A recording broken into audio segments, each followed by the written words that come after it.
हम अक्सर सुनते हैं कि अमीर अमीर से अमीरतर होता जा रहा है और गरीब गरीबतर होता जा रहा है। ऐसा क्यों होता है? एक्चुअली दो टर्म्स हैं, एक होता है एसेट और दूसरा होता है लायबिलिटी।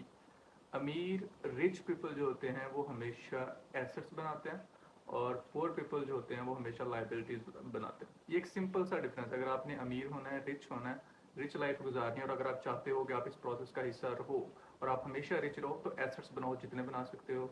अगर आप अमीर हो और गरीब होना चाहते हो तो सिंपल सा नुस्खा, लाइबिलिटीज़ बनाना शुरू कर दो, आप झट से गरीब हो जाओगे। अच्छा, ये एसेट और लाइबिलिटी में डिफरेंस क्या होता है?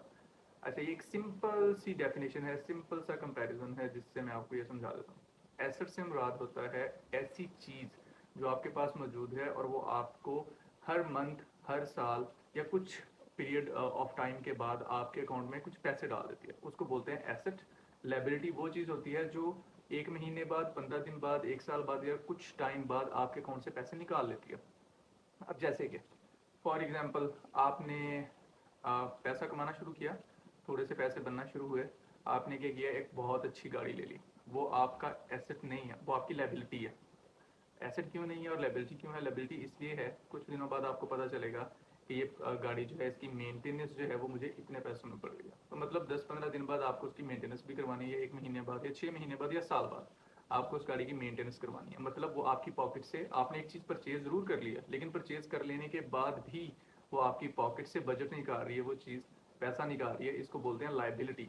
और एसेट क्या होता है? एसेट से मुराद ये है कि आपने क्या किया, आपने एक सिंपल सा मार्केट के अंदर इन्वेस्ट कर दिया कहीं पे, खैर वो भी अप एंड डाउन जा सकता है, लेकिन आपने इन्वेस्ट कर दिया, या आपने कोई चीज़ खरीद के रख ली, आपने गोल्ड खरीद के रख लिया, आपने किसी मार्केट में लॉन्च कर दी, किसी बिजनेस में पार्टिसिपेट कर लिया जिसके अंदर आपको यकीन है, आपने पूरी कैलकुलेशन की है कि हाँ ठीक है, कुछ टाइम के बाद ये मुझे डबल होके मिल जाएंगे, या जो आपकी अमाउंट जो आपने इन्वेस्ट की थी, फॉर एग्जाम्पल आपने 1 लाख इन्वेस्ट किया था, आपको पता चलता है 1 महीने बाद कि यार वो 1 लाख जो मैंने इन्वेस्ट किया था वो 1,12,000 या 1,15,000 बन चुके हैं। ये आपका एसेट है।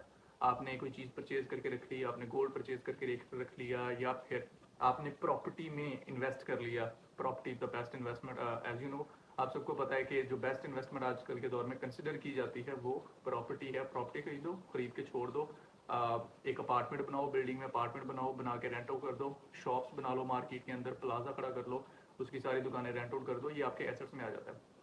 अब अक्सर यूँ होता है कि आपने सुना होगा कि कुछ लोग होते हैं वो एक प्लाजा बना लेते हैं, 10 प्लाजे बना लिए, ठीक है, 10 प्लाजों के अंदर, हर एक प्लाजे के अंदर 10 दुकानें हैं, ठीक है, तो 10 प्लाजों के अंदर कितनी दुकानें होंगी? 100 शॉप्स होगी 10 प्लाजों के अंदर, और हर शॉप का रेंट जो है 5,000 है फॉर एग्जाम्पल। तो अब आप खुद ही कंसिडर कर लें कि एक मंथ बाद उस बंदे की पॉकेट में घर बैठे बैठे कितना पैसा आता है। ठीक है, ये एसेट्स होते हैं। तो हमेशा कोशिश करें कि हमेशा एसेट्स पे काम करें, लाइबिलिटीज़ पे काम ना करें।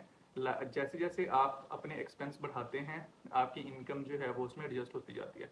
इसलिए कहा जाता है कि हमेशा इस चीज़ के ऊपर ध्यान ना दें कि आप पैसे जो अभी ऑलरेडी कमा रहे हैं, अगर आपका उसमें गुजारा नहीं हो रहा तो और ज़्यादा पैसे कैसे कमाए जाएँ। कंसिडर इस चीज़ को करना चाहिए कि जो आपके पास पैसे हैं उनको आप मैनेज कितना अच्छा कर सकते हैं, मैनेज करना सीखें। हमेशा मनी मैनेजमेंट जो है वो बहुत ही अमेजिंग चीज़ है, बहुत ही अमेजिंग फार्मूला है जल्दी रिच होने का, जल्दी और ज़्यादा पैसे कमाने का, वो है मनी मैनेजमेंट।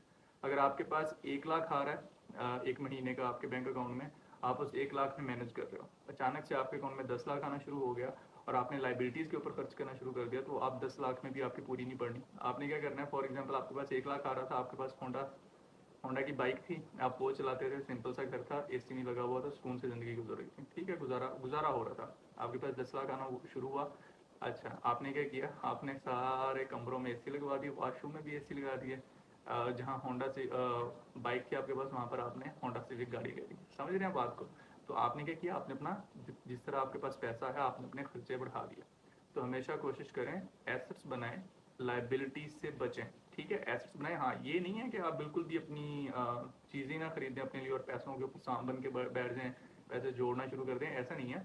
पैसों को मैनेज करना सीखें, चीज़ें ज़रूर लें अपनी ज़रूरत की, लेकिन हमेशा कोई भी चीज़ अगर आपने परचेज करनी है तब करें जब आपको अपने अकाउंट से पैसे निकालते हुए या कोई भी लाइबिलिटी खरीदते हुए आपको कोई फ़र्क ना पड़े। आपके अकाउंट में अगर 100 मिलियन डॉलर पड़ा है तो फिर आप अगर 10 लाख की गाड़ी भी ले लेते हो तो आपको कोई फ़र्क नहीं पड़ेगा उससे। तो समझ रहे ना बात को? तो हमेशा पैसे को मैनेज करना सीखें। यही एक सिंपल सी बात है जो लोगों को समझना मुश्किल हुई है कि अमीर अमीर से अमीरतर होता जा रहा है, गरीब गरीब से गरीबतर होता जा रहा है। ऐसा क्यों? क्योंकि जो अमीर लोग होते हैं वो हमेशा एसेट्स बनाते हैं वो लाइबिलिटीज़ पे कम ध्यान देते हैं। जितने ज़्यादा रिच पीपल आप देखोगे, उतने आप अगर उनको आप स्टडी करो, उनकी लाइफ को स्टडी करो, तो आपको पता चलेगा कि उनके पास एसेट्स हैं, और ऐसे एसेट्स हैं जो हर महीने उनको पैसा देते हैं बगैर कुछ किए, ठीक है।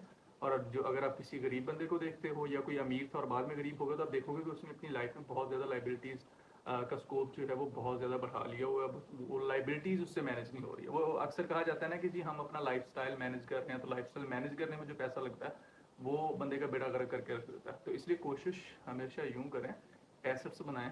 आप फॉर एग्जांपल अब 10 दोस्त मिल जाएं, 50 दोस्त मिल जाएं, एक प्लाजा खड़ा कर लें, प्लाजे के अंदर 10 दुकानें ले लें, वो 10 दुकानें रेंट आउट कर दें। आपके एक महीने में तो पैसे कभी नहीं पूरे होंगे, टाइम लगेगा थोड़ा सा। उन्हीं पैसों से फिर आगे बिजनेस स्टार्ट कर दें। तो हमेशा आपने फोकस रखना है एसेट्स पे, ना कि लाइबिलिटीज पे। Thank you so much.